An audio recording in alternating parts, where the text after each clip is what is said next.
Y hablamos ahora de los muertos en el mundo y estamos viendo Italia, ¿no, Gaby? Exactamente, con una tendencia que genera algún tipo de esperanza en Italia, tendencia a la baja, tanto en la cantidad de nuevos casos como en la cantidad de fallecidos. En el día de hoy, en las últimas 24 horas, hubo 578 muertos y 2.667 nuevos casos.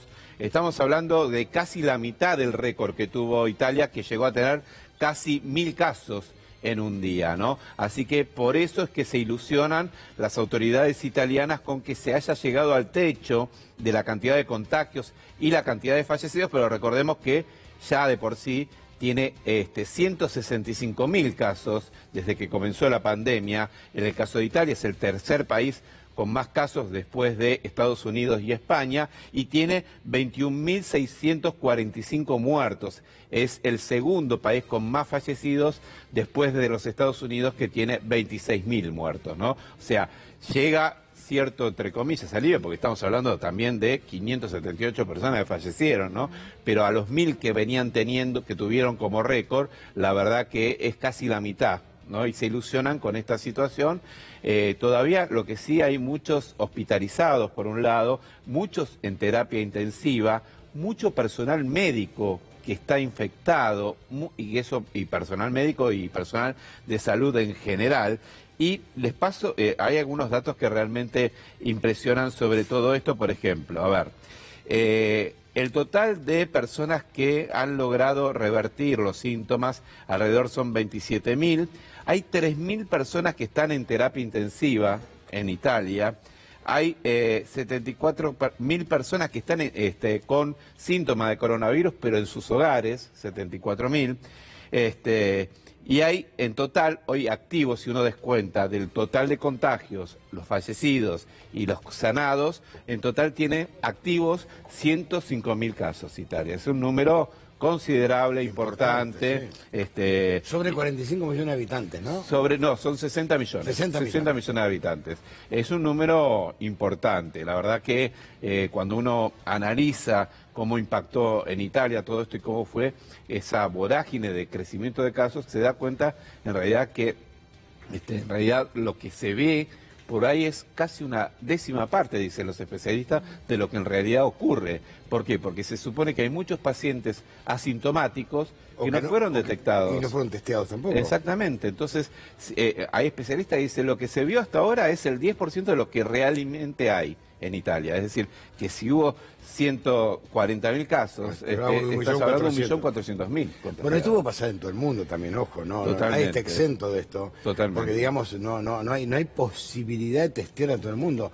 Mucho más en un país tan grande como el nuestro. Totalmente, con tanta distancia geográfica. Italia es la provincia de Santa Fe, prácticamente, ¿no? Claro. Entonces, en un país como el nuestro, mucho más difícil el tema de es muy complicado, hacer, muy difícil.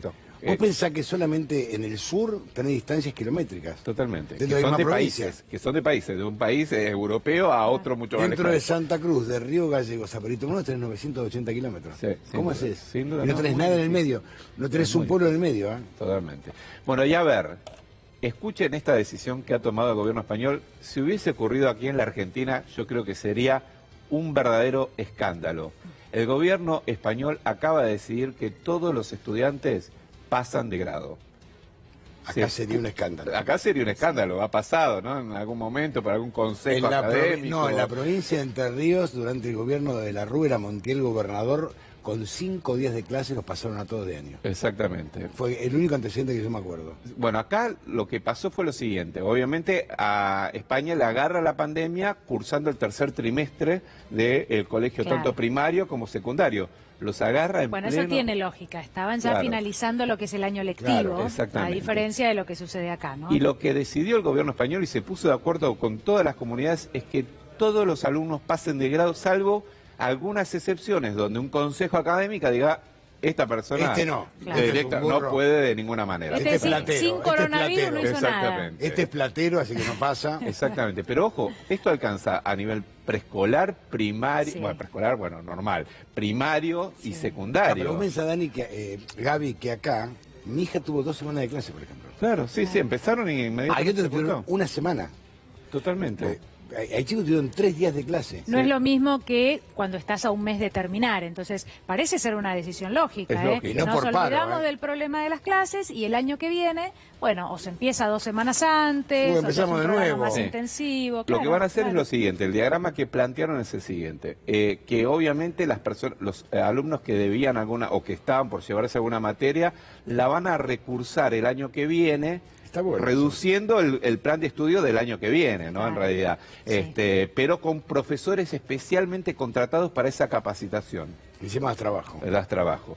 Y segundo, si los alumnos estaban a punto de aprobar, se los da por aprobado, digamos. Y solo se va a decidir que repitan aquellos casos que eran irreparables directamente, y va a haber una junta de docentes para justamente decir, sí, no tiene condiciones para aprobar la materia. Claro. Lo que pasa es que esta pandemia es algo excepcional. Totalmente. Esto es como la crisis del 30, es excepcional. Ni siquiera es una guerra. No, esto es algo que es una excepción, que el mundo no estaba preparado para esto.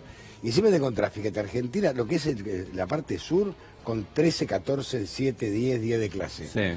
La parte, digamos, norte, hablemos de Europa también, Estados Unidos, casi terminando las clases. Sí. Chicos que recién empezaban la facultad tuvieron 2 clases. 2 clases, exactamente. Y por ejemplo, pasó de alumnos que estaban por graduarse. Fíjate, vos ponele, estás en 5º año de acá, de la secundaria, y faltando un mes se te cortan las clases. Y vos decís, pero necesito recibirme para poder... ¿Cómo así?